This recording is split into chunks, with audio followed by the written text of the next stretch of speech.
España le debe una disculpa a América. Cabrón. Y esa estupidez, canto de cabrón. ¿En qué mundo tú vives, hijo de puta? Ah, que se robaron el oro, que esto. Cabrón, y las calles, y las escuelas, y las iglesias que construyeron para que tú fueras educado hoy en día. ¿De dónde salió, hijo de puta? No hay que pedirle disculpa a nadie. Estoy orgulloso, adoro mi madre patria, España. Dame una bulla, por favor. Hola, soy Carolina Monroy y el día de hoy te traigo una reflexión para Arcángel. Señor Arcángel, el día de hoy le platico un poco de cultura e historia, porque creo que no está muy bien enterado de los hechos ocurridos durante la conquista española en México. Cuando usted dice que América no merece una disculpa de los españoles por la conquista, quizás habla desde una historia que nunca enseñaron completa. Porque esto no solamente fue el descubrimiento de América, y tampoco fue una simple mezcla de cultura como muchos quieren pintarlo. Estamos hablando de uno de los genocidios más grandes de toda la historia. Estamos hablando de pueblos arrasados por completo, culturas quemadas, de mujeres violadas, de niños esclavizados, de templos destruidos, de dialectos silenciados, de millones de indígenas muriendo lentamente mientras otros llenaban sus barcos con oro rumbo a Europa. Sí, también estamos hablando de México. Ese México que antes de la llegada española ya tenía civilizaciones avanzadas, porque aquí no había salvajes, como por siglos nos hicieron hacerlo creer.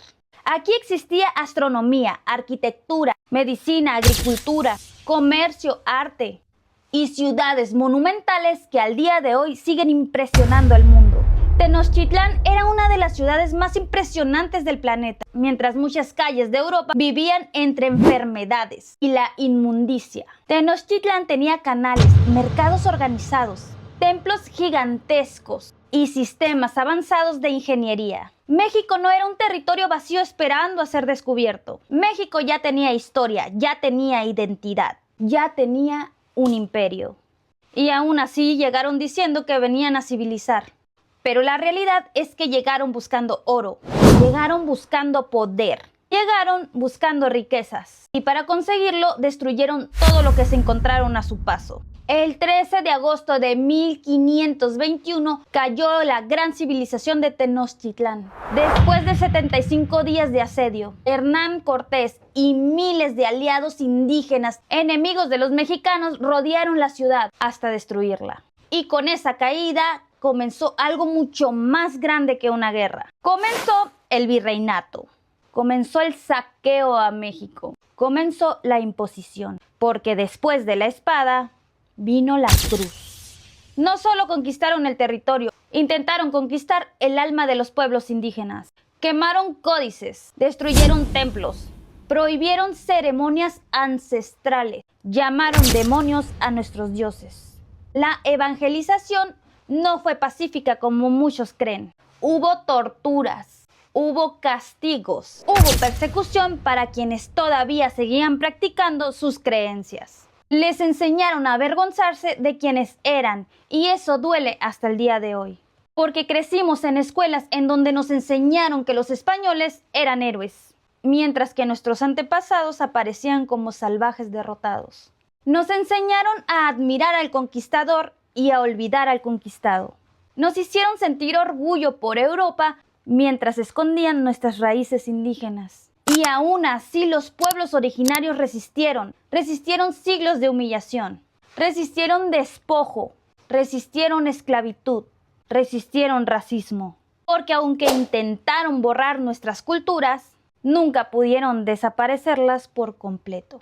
Y la muestra son nuestras pirámides.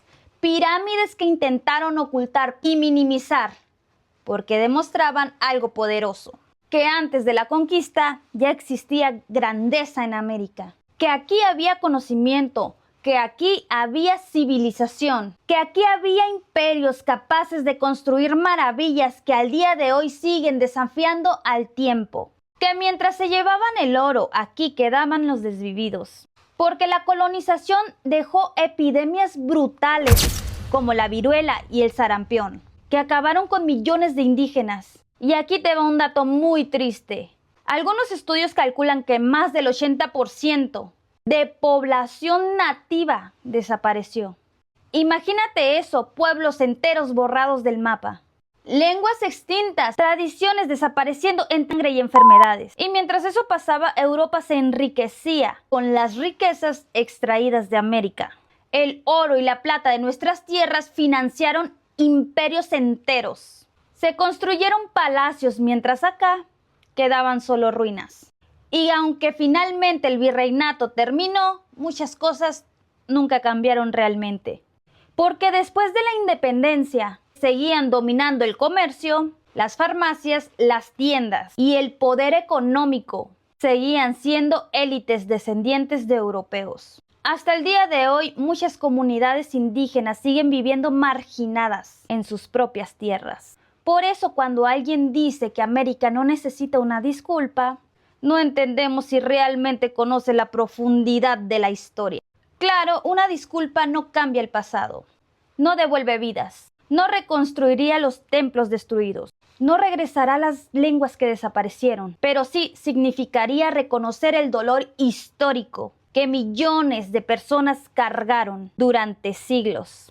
Y aquí viene lo más importante, Arcángel. Muchos de nosotros preferimos seguir siendo indios antes de olvidar quiénes fueron nuestros antepasados, porque ser indígena jamás debió de ser motivo de vergüenza. Vergüenza fue terminar pueblos por avaricia.